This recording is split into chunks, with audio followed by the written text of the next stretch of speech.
Réunion technique hier à Libreville entre le Fonds mondial pour la nature WWF et les responsables du secteur clé utilisant les normes environnementales au Gabon. Il était question pour le WWF de présenter à l'assistance l'analyse préliminaire sur la pertinence et l'application des dites normes, puis en discuter. Linda Nyumba Mungengi pour le détail.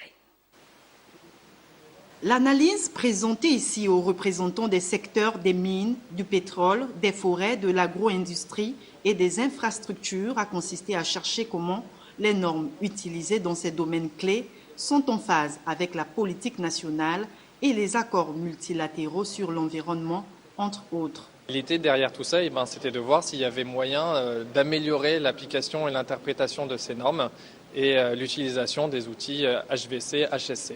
HVC, c'est haute valeur de conservation. C'est des valeurs de biodiversité, valeurs d'habitat, valeurs d'espèces qu'on estime à protéger eu égard à leur statut. Ça peut être le statut national, c'est-à-dire protégé comme l'éléphant est protégé au Gabon.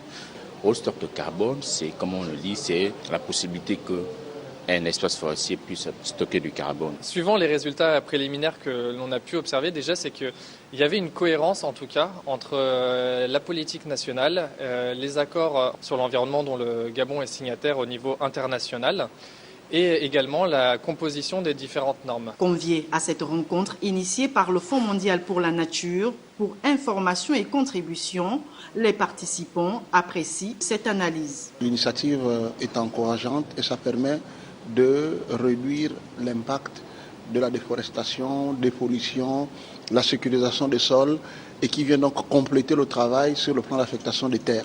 2 mois, c'est le temps qu'a duré l'étude soumise à l'appréciation des différents secteurs clés qui, à l'issue de ces travaux, enverront leurs recommandations au WWF pour transmission plus tard du document final aux autorités compétentes.